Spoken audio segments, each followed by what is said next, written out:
Hello everyone, in today's coding video, today we are going to discuss a question on Geeks for Geeks, and today's question is find the number of closed islands. This is a hard level problem. In this question we have given a binary matrix named as mat of n cross m dimensions such that 1 denotes land and 0 denotes water, and we have to find the number of closed islands in our given matrix. Basically, an island is a four directional connected part of ones. That means the lands are connected to each other to form an island, and we have to find the closed islands in this matrix. The definition for closed island is a group of ones surrounded by only zeros on all the boundaries except diagonals. And in very simple words, a closed island is an island whose none of the ones lies on the edge of that matrix.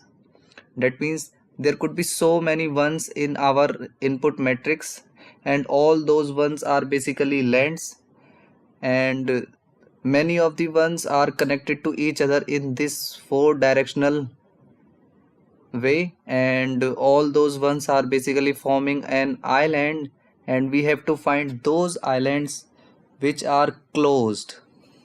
That means let us look at this example number 1. We have a group of island here.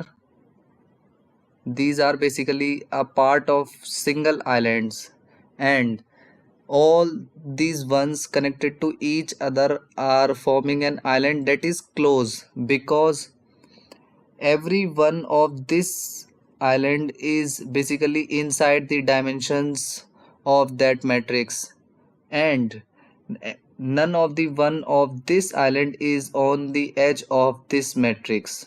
So this is a closed island, and the other one here is this one, that is a single piece of land and that is closed. So we have to return 2 in this case. Let us look at this example number 2. We have a matrix of 3 cross 3, and in this matrix we have 3 pieces of land, and among these 3 pieces of land there is only one closed island that does not lie on the any of the edges of that matrix. So we have to return 1 in this case. Now, how to do this? What could be the brute force approach to solve this? The idea lies in this definition of closed island. The definition for closed island, that none of the ones that lies on the edge of that matrix is forming an closed island. That means if there is a one on the edge of that matrix, that one could never be a part of our closed island. And an island is a four directional connected part of ones. That means if there are ones that connected to any of the ones that are on the edge of our matrix, those ones were not considered to be a closed islands. So we have to find only those ones that are inside our matrix and are not connected to any of the ones that are on the edge of our matrix. So let us first visualize our solution, then code this. We have our matrix here. In this matrix we have so many pieces of land, and here the blue color represent water. We have some pieces of land in our matrix here. Now if we consider this one, can this one ever be a part of a closed island? No, because this is on the edge of a matrix. So this one can never be a part of our closed island.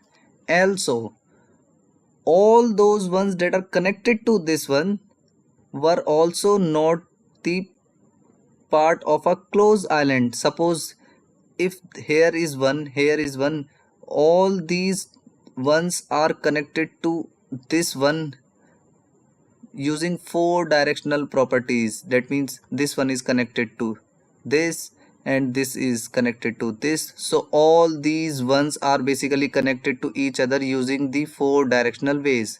So we have to just find out the coordinates for those ones which are on the edge of our matrix, and basically then we have to find out the number of ones that are connected to those ones that are on the edge of our matrix. So let us initialize a QE in which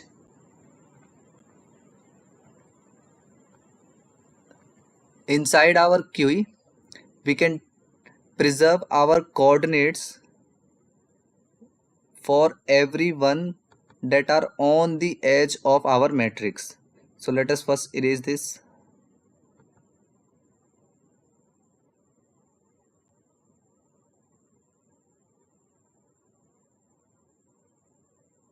Now if we start a loop over this matrix,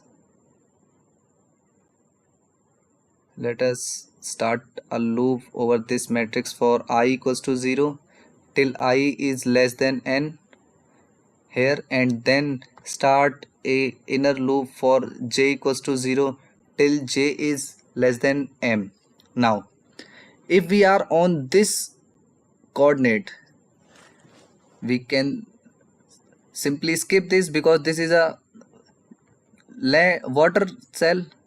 Skip this, skip all the water cells, and whenever we are on this one, we can check that if it is a 1, that means if it is a land, and with that if it is a 1 that is on the edge of the matrix, that means if this is I equals to 0, or whether it is j equals to 0, or whether it is the last cell of any row, or whether it is the last cell of any column, that means I equals to m n minus 1 and j equals to m minus 1.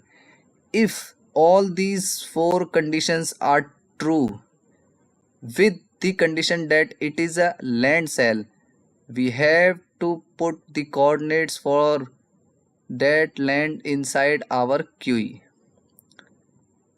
Now after putting the coordinates for all the ones that are on the edge of our matrix inside our QE, we have to traverse on our QE until it gets empty, and retrieving the land cells we have to find out all the other connected ones to this edged land cell. That means when we try to retrieve this, we try to find all the ones connected to this one in four directional properties, and by doing this, if we try to retrieve this, we try to move on the left part, and we cannot move to the left part because it contains a water cell.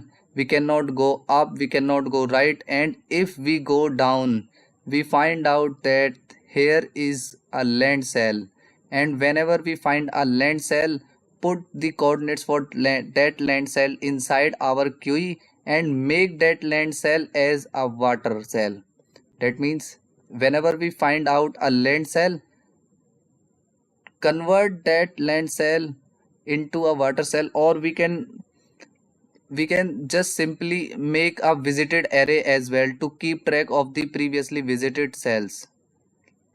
Now when we convert this into a water cell, we try to find out all the ones that are connected to this, and here it is a water cell. Here we find that it is a land cell, so convert this into a water cell, and with that we have to put the coordinates for that inside our QE, so we can find out the what land cells that are connected to this land cell. Now after doing this, we find all our ones that are connected to this ones and are on the edge or are connected to this one in 4 directions. Now our QE gets empty because all the ones are connected to this one are basically traversed up. Now our I and J gets incremented, goes here, then skip this, goes here, and this is basically a 1, but this is not a edged or a land that is on the edge of the matrix, so skip this, skip this, skip this, skip this, and this 1 is now converted to 0, so skip that as well, skip this and skip this, skip this, skip this, and when our pointer is on this one, we have to put the coordinates for that inside our QE. That means here the coordinates for that is put inside our QE, and we have to check that all the ones that are connected to this one will be converted into water cells or not. And first we have to convert this into water cell, and then we try to move in all the 4 directions to convert our land cells that are connected to this one into water cells. And if we try to move in left, we cannot go in left, we cannot go down, we cannot go right, we cannot go up as well because it is a water cell. So move forward, and here we comes. For this one, convert this one into 0 and try to move in all the 4 directions, and moving in 4 directions, convert all the ones that are connected to this.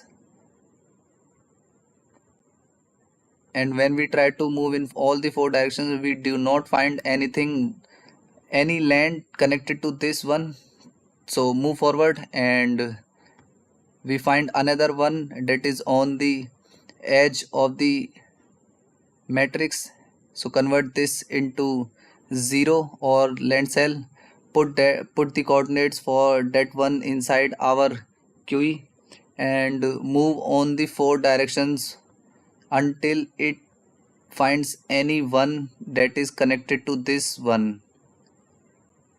And we cannot go left, we cannot go up, right, and down as well.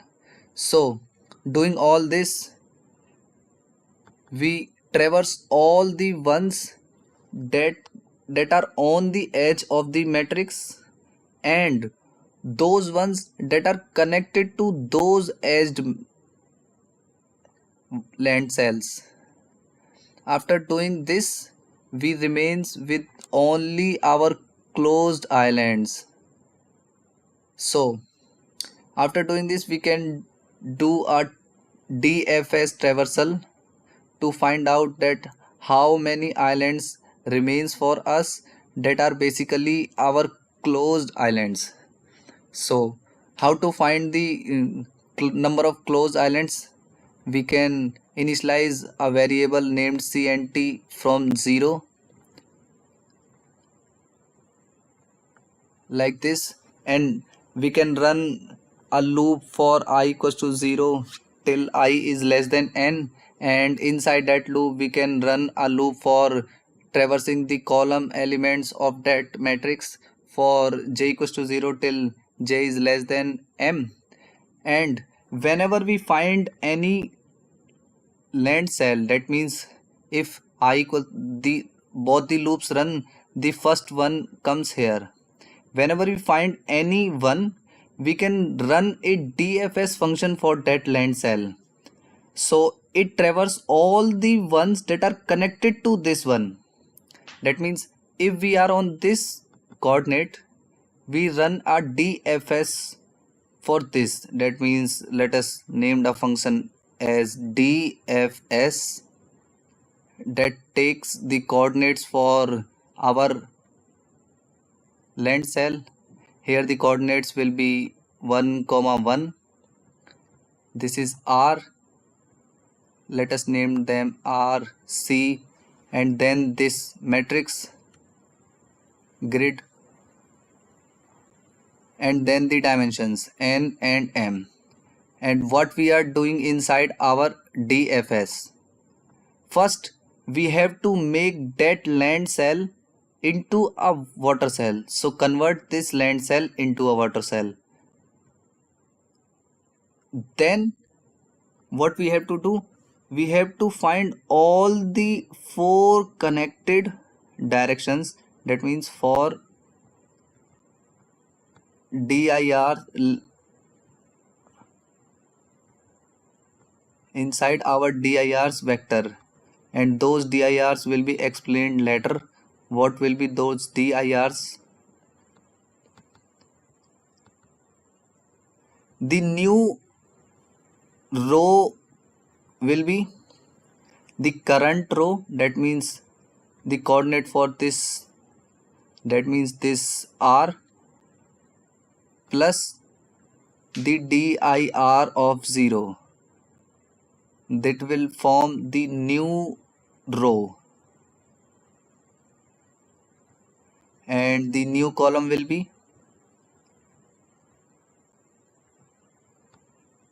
this previous c plus dir of 1, like that.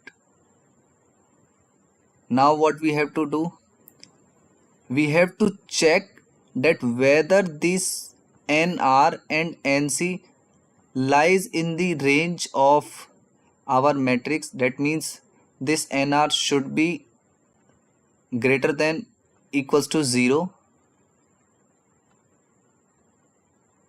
this nc should be greater than equals to 0, this nr should less than the number of rows, that means this nr should only take the maximum possible at this index, this nc should less than m, and all with these conditions the grid of nr and nc is a land cell or not. That means whether the grid of nr and nc is a land cell or not. If it is a land cell, then we can run a DFS for those new coordinates inside our if. That means if we are on this point, we first convert this land into a water cell, and then we try to find all the 4 directions for this r comma c.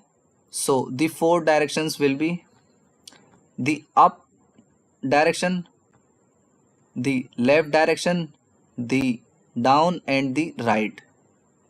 Let us suppose first we try to move in left direction.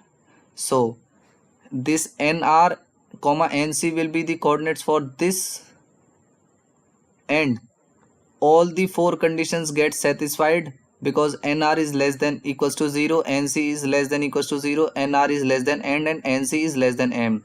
But it is not a land cell, so it cannot be the part of our current island. With that, we are checking that whether it is a land cell or not. So skip this, and when we try to move in right direction, we find that it is a land cell and it is inside our dimensions of matrix. So immediately run a DFS for this this nr comma nc. So this time our DFS is called for this nr comma nc, and our r will take the coordinates for nr and c will take the coordinates for nc. Similarly, make this as 0 or the land cell first, and then try to find out the possible 4 directions for this one. So we cannot go here because it is a water cell. Now we cannot go here, we can only go to the right of this. Make this as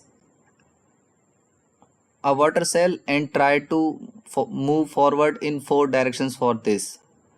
We cannot go here, we cannot go here, we can go to the right of that cell or whether to the down for this cell. Suppose we move right first and convert this land into an island water cell and try to run DFS for the 4 directions possible for this coordinate. We cannot go here because it is a land cell, we cannot go here because it is a land cell. Similarly, we cannot go down or right.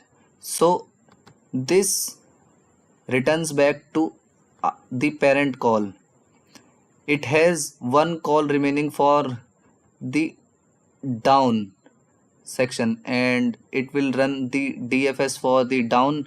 Make this land as water and try to move in 4 directions for this coordinate. It finds a land cell in down direction, so it immediately runs a DFS for this coordinates.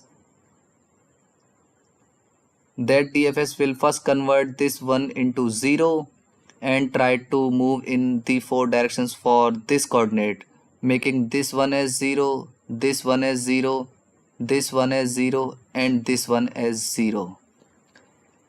After calling all the connected land cells and converting all the connected land cells into the water cells, this DFS gets over, and whenever a DFS call is over, we have to increment our C and T variable. So after the first call, this C and T is incremented from 0 to 1, and again the DFS will be called when it finds a 1, because all these ones are converted into water cells because of the first DFS. So DFS will now called only for this remaining land cell.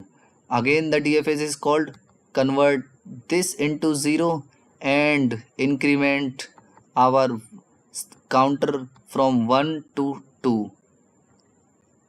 And finally there is no one remaining in our matrix, so we have to return C and T as 2 for this given input.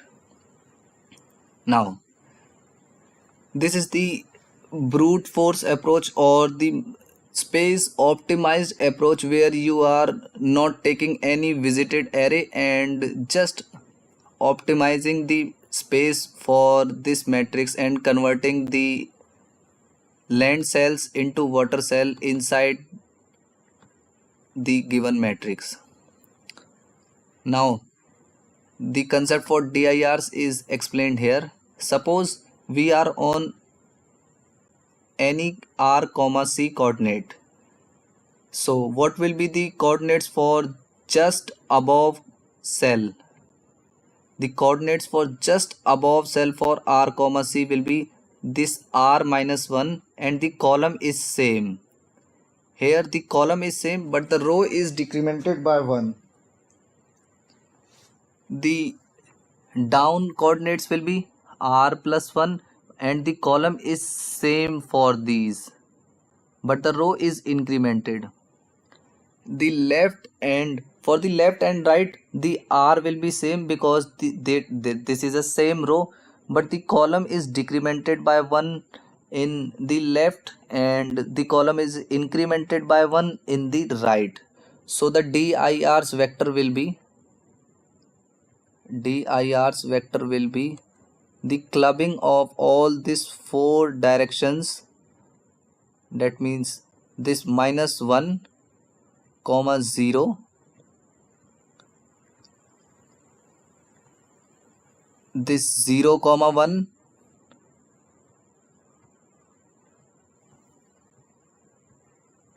this 1 comma 0,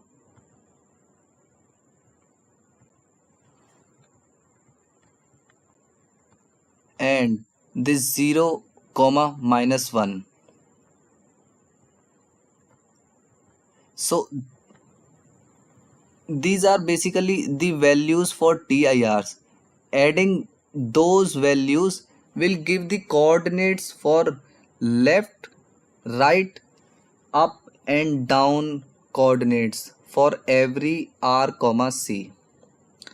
So now let us code this and check that whether our brute force approach or our space optimized approach is correct or not.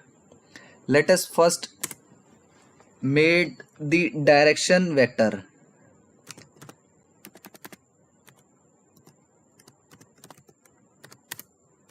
This is a vector of vector named as DIRs.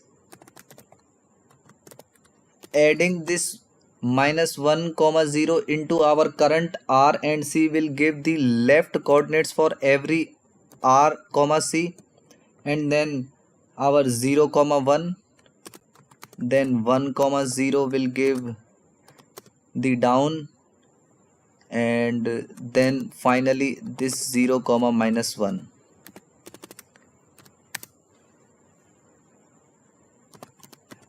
Let us name pair of int as PII, because inside our QE we have to take the coordinates for R comma C. So we have to take coordinates for a pair of int. Now inside our main closed islands function we have to first initialize a QE that takes value as pair of int. Let us name this as QE. This QE will take elements as a pair like this, and those pairs will be R comma C. Now we have sizes for the given matrix N and M. Let us rename this matrix as grid. Now we have to move over this grid I less than N.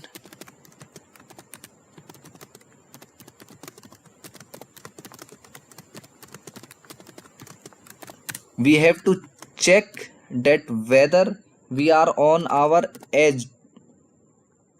That means if I equals to 0, if j equals to 0, if I is less than n minus 1, or j is less than m minus 1. With these four conditions we satisfy that whether we are on our boundary of our matrix or not, and with that whether our grid is a land cell or not, that is whether our grid of I of j is a 1 or not. If all these conditions get satisfied, we have to first save the coordinates for that I comma j inside our QE, and then we have to make that I comma j as a water cell. By doing this we have all the coordinates for all the ones that are on the edge of that matrix. That means coordinate for this one, coordinate for this one, coordinate for this one, this one, this one, and this one. Now we are moving on our QE until it gets empty. So move on our QE until it gets empty. extract the R comma C from our Q.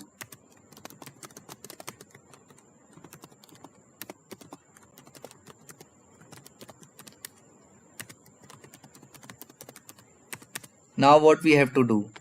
If we do this part only, the coordinates for this one will be saved in our R comma C. Now for this one, what we have to do? We have to move on all the ones that are connected to this one in the 4 directions. That means we try to run a loop for I equals to 0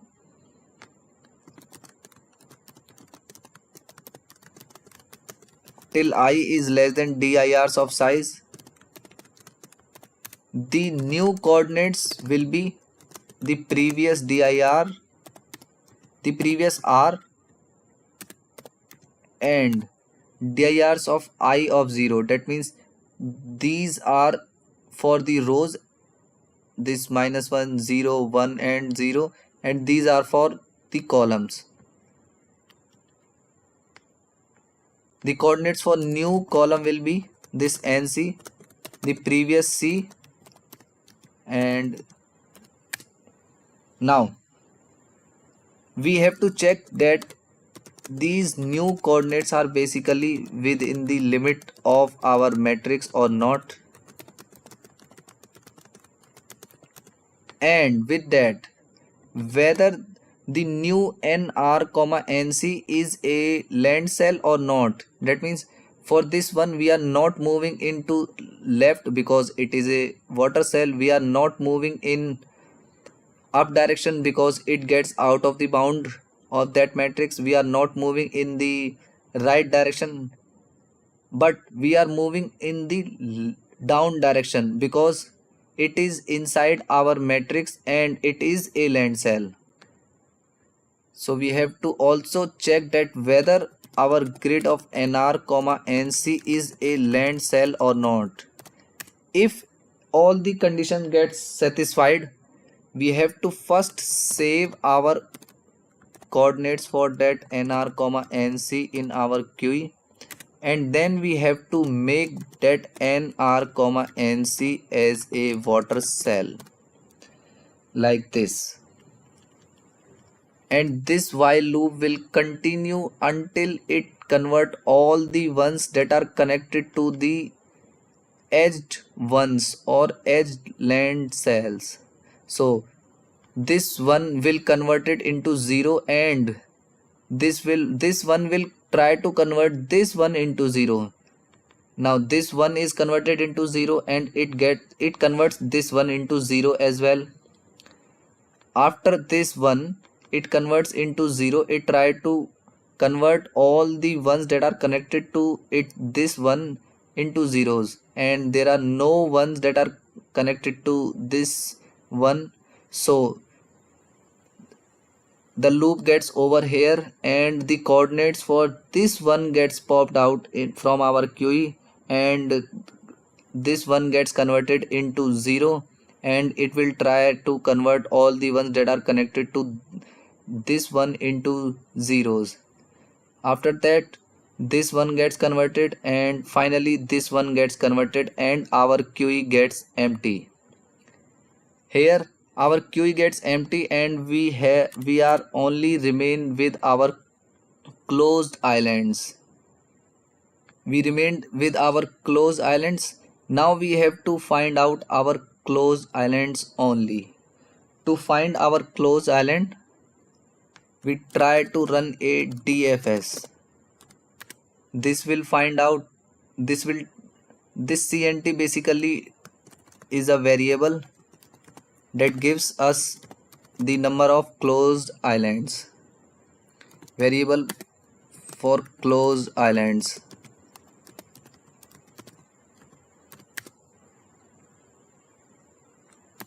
Now what we have to do?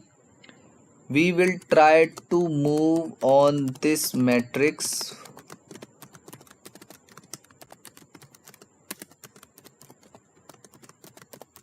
using the two loops, and whenever we find a land cell, that means if grid of I comma j is a land cell, we will run a DFS function for that coordinates I comma g,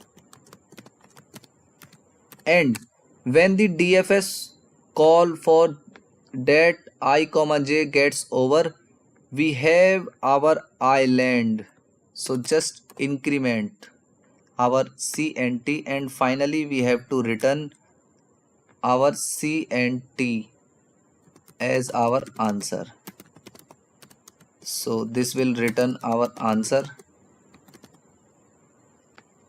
Now we have to initialize our DFS function now.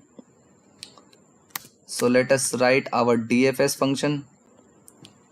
In DFS function, what we are basically doing, the DFS will first call for these coordinates. So let us initialize our DFS R comma C, and then this matrix named as grid, and then the dimensions for this matrix. If we are on any land cell, we will first convert this land cell into a water cell. That means convert this land cell, convert R of C into a water cell, convert land cells to water cell, and move on the other land cells that are connected to this one. So how to move on the other cells that are connected to this one into 4 directions? Using this DIRs. Run a loop over this DIRs to find out the new NR. The new NR will be the previous R plus this DIRs of 0. The new column will be this previous C plus DIRs of 1. Now the new NR will be first this left, up, down and right coordinates. That means for this one, the new NR will be this one, this one, this one and this one. We have to find that if these new NR and NC is lies within the range or not. That means if this NC is less than M and greater than 0 or not. With that, we also have to check that at this new R and the new C, there is a land cell present on that NR and NC or not. That means grid of NR and NC should have been a land cell, and if all those condition gets true, immediately run a DFS for that NR and NC.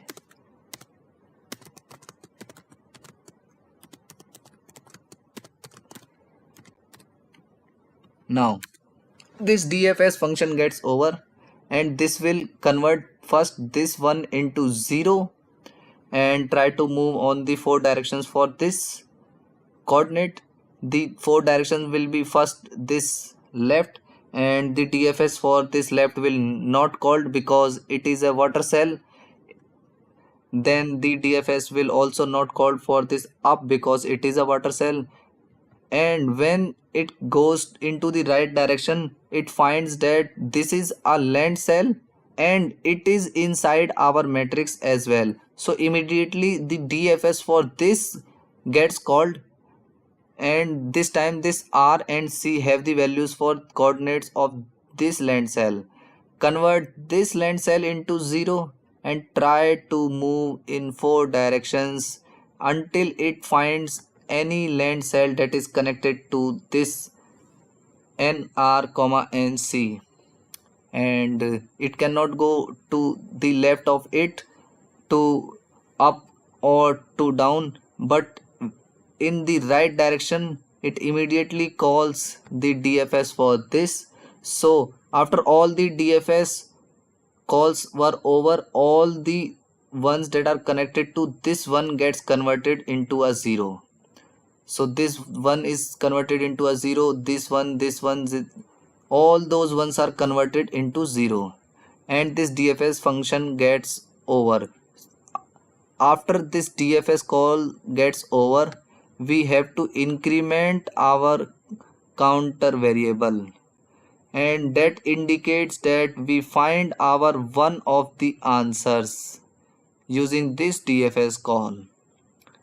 Again, this I and j gets incremented, and they will not find anyone until this coordinate, because all the previous ones gets converted into zeros from our previous DFS calls, and whenever this I comma j counter comes on this one, the DFS will again call for this, and it will convert this R comma C into a water cell, and it will try to move in all the 4 connected directions for this one. So moving on the left, it will find a water cell, moving on up it will find a water cell, and also in left and right as well.